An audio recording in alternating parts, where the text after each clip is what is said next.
అలాగని అంటలా, అతను సలహాదారుడుగా ఉన్నాడు. అతను సలహాదారుడుగా ఉన్నప్పుడు విజయం సాధించాడు.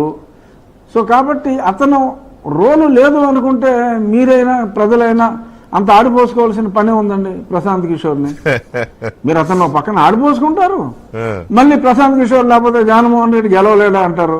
ఏదో స్టాండ్ తీసుకోండి వెంకటకృష్ణ గారు, రెండు మీరే తీసేసుకుంటే స్టాండ్ అంటే రాజు గారు పాత్ర ఉన్నమాట.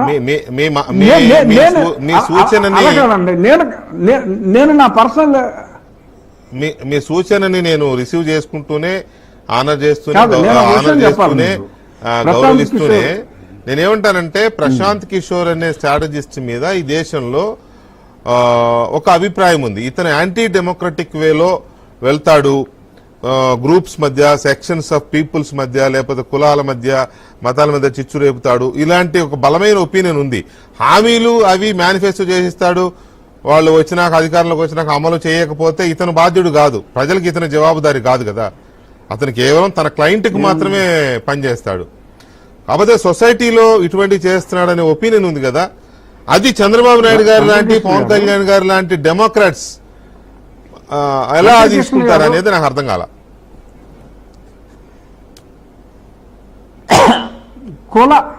కుల ప్రాతిపదికన రాజకీయం చెయ్యని మహానుభావులైన విశాల హృదయులు ఎంతమంది రాజకీయ నాయకులు ఉన్నారు, ఎన్ని పార్టీలు ఆ రకంగా ముందుకెళ్తున్నాయి. ఎక్కడైనా సరే మనం పర్టికులర్ ఊర్లో పలానా చోట సీట్ ఇవ్వాలి అంటే మనం కులాలు అట్లీస్ట్ ఒక అంచనాకైతే మనం వస్తాం. ఓకే, ఈ క్యాస్ట్ ఉంది, మనం ఈ క్యాస్ట్కి ఓవరాల్గా ఇన్ని సీట్లు ఇవ్వాలి అనేది రాజకీయంలో కులం అనేది ఇవాళ మనం ఒప్పుకున్నా ఒప్పుకోకపోయినా whether it is desirable or not desirable, అదొక అన్అవాయిడబుల్ ఈవిల్ అయిపోయింది. అది ఇవాళ ప్రశాంత్ కిషోర్ వచ్చిన తర్వాత అది కొత్తగా వచ్చింది కాదు. ఇప్పుడు లల్లూ ప్రసాద్ యాదవ్ గారు because of Yadav population, Mulayam Singh Yadav గారు mainly because of Yadav population ఆ బీసీ కార్డుని ట్రంప్ కార్డుగా వాడే కదా వాళ్ళు 20 సంవత్సరాల క్రితం 25 సంవత్సరాల క్రితం ముఖ్యమంత్రులు అయ్యారు.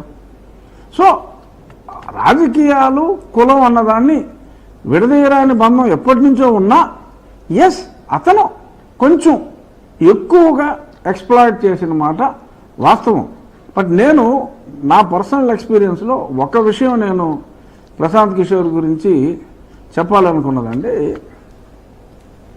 ఒక ఏరియాలో డీటెయిల్డ్గా సర్వే చేసి పలానా ఎవరు అయితే బెటరు, వెంకటకృష్ణ అయితే బెటరా, రఘురామకృష్ణరాజు అయితే బెటరా, లేదు ఇంకా ఎవరు బెటరు అనేది చేసి అన్బయాస్డ్గా అతను అడ్వైజ్ ఇచ్చి జగన్మోహన్ రెడ్డి అలా కాదయా, నేను వీడికి ఏదో కమిట్ అయ్యాను, నేను వాడికి ఏదో మాట ఇచ్చాను అంటే నథింగ్ డూయింగ్, నేను చెప్పినట్టు నువ్వు నెగ్గే క్యాండిడేట్లకు ఇవ్వాలి, not only ever credibility, my credibility is also at risk అని చెప్పి అతను చాలా డీటెయిల్డ్గా సర్వే చేసి చేస్తాడు.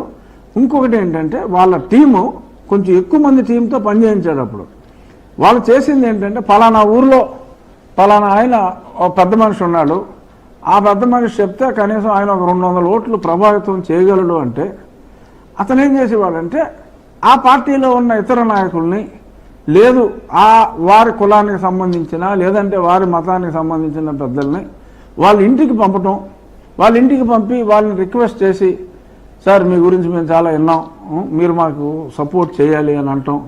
మధ్యలో సడన్గా అప్పట్లో జగన్మోహన్ రెడ్డికి ఒక ఫోన్ ఇచ్చి జగన్మోహన్ రెడ్డి ఫోన్ చేసి అతన్ని పెద్దయినా మీరు మాకు సపోర్ట్ చేయాలని రిక్వెస్ట్ చేయించడం, అతను బిజీగా ఉంటే సరే ఇంకొక ఆ నెంబర్ 2 తోటి ఎవరితోటో మాట్లాడించడం, ఇటువంటి జగ్లరీ అంతా ఆ హ్యూమన్ ఎమోషన్ని అంటే సోకాల్డ్ రెండో స్థాయి నాయకుల్ని ఎవరిని కూడా వదలకుండా ఆ హ్యూమన్ ఎమోషన్ని క్యాచ్ చేయడంలో సక్సెస్ అయ్యాడు.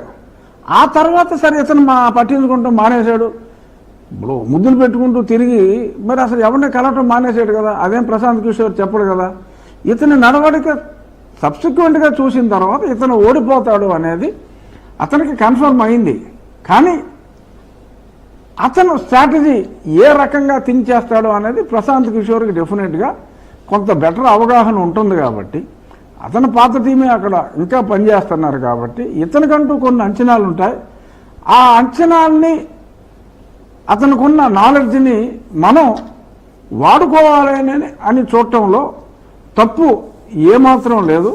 అతను చెప్పిన దాంట్లో మంచి ఉంటే చంద్రబాబు నాయుడు గారు స్వీకరిస్తారు, చెడ్డ ఉంటే ఆ చెడ్డని ఆయన పక్కన పెడతాడు. బేసిక్గా ఆ వ్యక్తి యొక్క వ్యక్తిత్వం బట్టి ఆధారపడి ఉంటుంది తప్ప, జగన్మోహన్ రెడ్డి అతను చెప్పిన మంచి అనౌన్స్ చేశాడు, తర్వాత ఆ మంచి చేయలే. చంద్రబాబు నాయుడు గారు ఆ స్ట్రాటజీ ఫాలో అవ్వచ్చు. ఎక్కడైనా ఏదైనా అరే ఇది సమంజసంగా లేదనుకుంటే అరే ఇది తప్పుగా ఉంటుందని చెప్పి హీ కెన్ డిస్కార్డ్ ఇట్. అది అతను ఇన్సిస్ట్ చేయలేడు కదా. బట్ అయితే ఫైనల్ గా ఒక మాట చెప్పండి, మీ వైపు నుంచి ఒక మాట చెప్పండి. చాలా మంది కొంత భయం కూడా ఉంది తెలుగుదేశం పార్టీ లేదా జనసేన పార్టీ అభిమానుల్లో.